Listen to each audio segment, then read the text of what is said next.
I shot my wife in the temple of her head. What? Bro, what are you talking about, man? Freezer out in the garage. Hey, boy, ain't no fucking way, boy. Boy, ain't no way, boy. Boy, ain't no way, boy. Boy, ain't no way, boy. Boy, ain't no way, boy. Boy, ain't no way, boy. Boy, ain't no fucking way, boy. Ain't no way.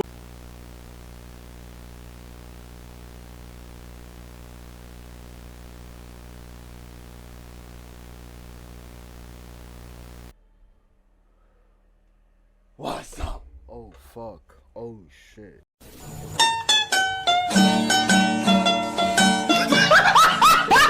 The video is gonna be crazy. It is. I just know it is. But don't forget to comment, subscribe, and please like, bruh. Please. I need it, bruh. I need it. Okay? It's just... I just need it. Please. Alright? Please. I fucking need it. What the hell? 911 location of your emergency. Okay. What the fuck? What's going on? Alright, this is what's happened.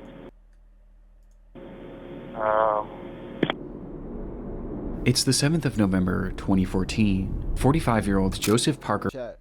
Is he chopped or not? reported an urgent incident that had taken place inside his home in Springville, Tennessee. An incident that had been solely his own doing. They've been married 12 years. On the 4th, which would have been 2 nights ago at 4 a.m. Okay. I shot my wife in the temple of her head. I thought I killed her.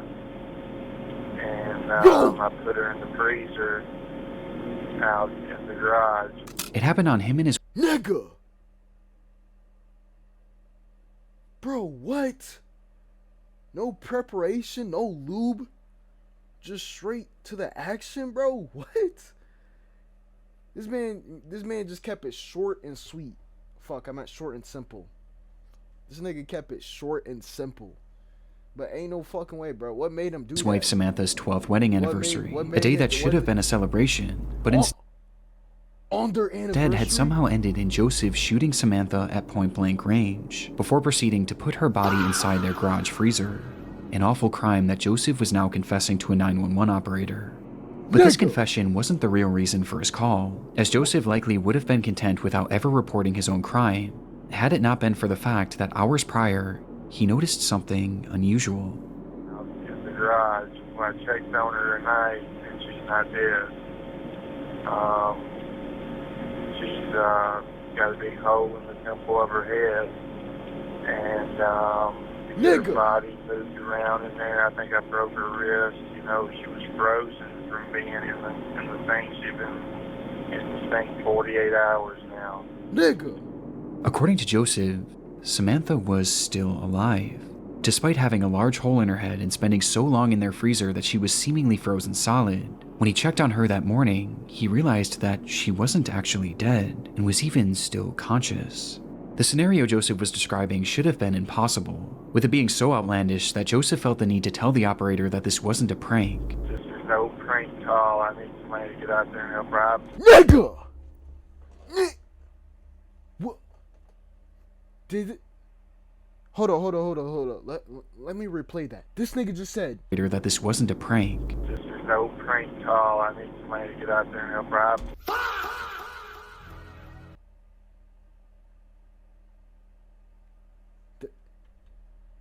Did this nigga... Hold on. That this Let me replay that.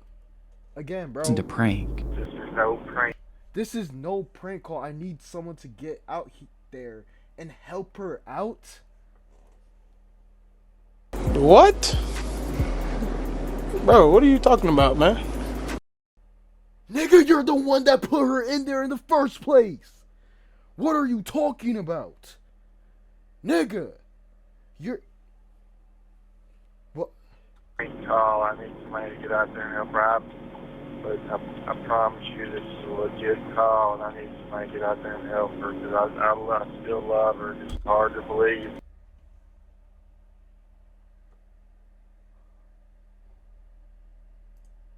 But after that, you know, but I love her. I still love her.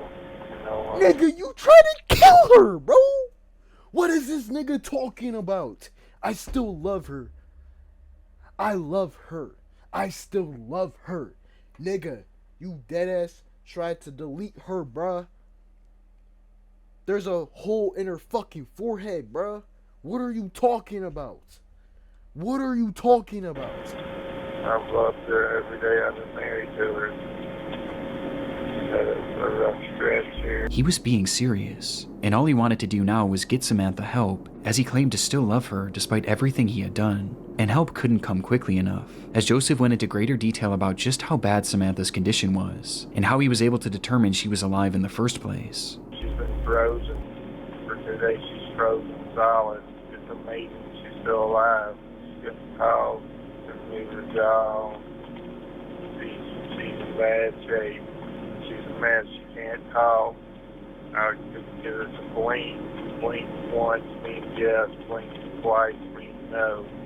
Despite being unable to speak or move, Samantha was still blinking, and was actually blinking in response to questions Joseph was asking her, once for yes and twice for no.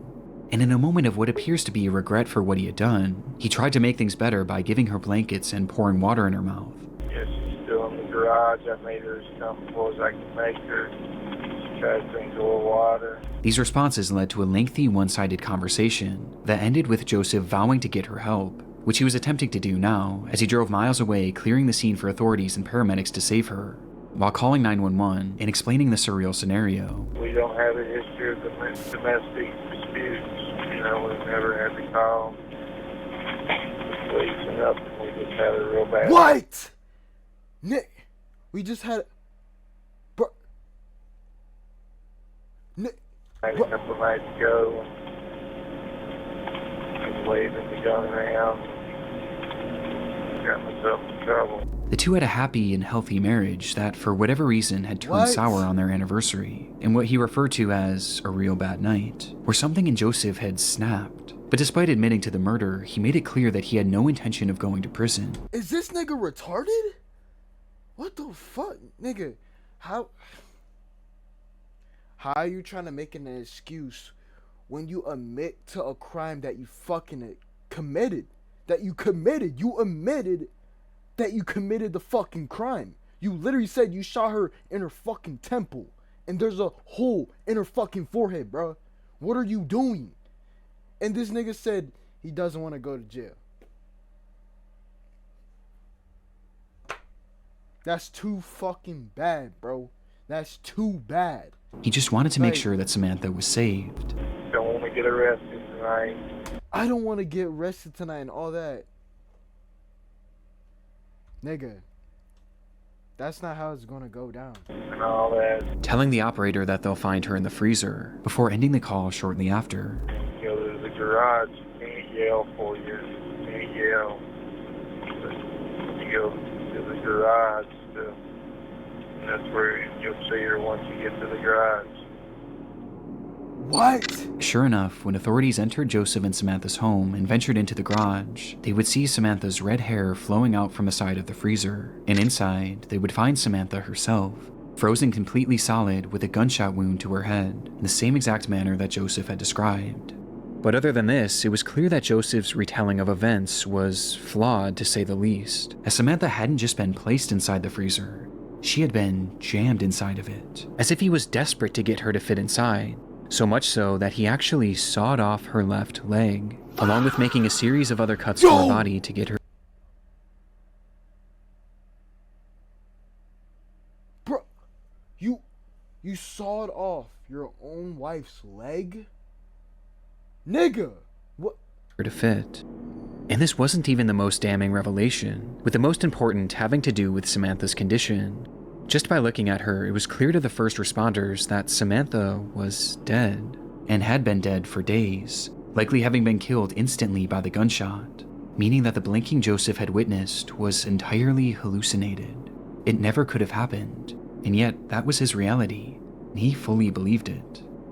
Upon the discovery, Joseph quickly became the #1 most wanted man in Tennessee, and that same day, police would track down his vehicle as he appeared to have been trying to flee the state. But the officers got to him first, pulling him over and then surrounding his vehicle, drawing their guns and preparing for anything.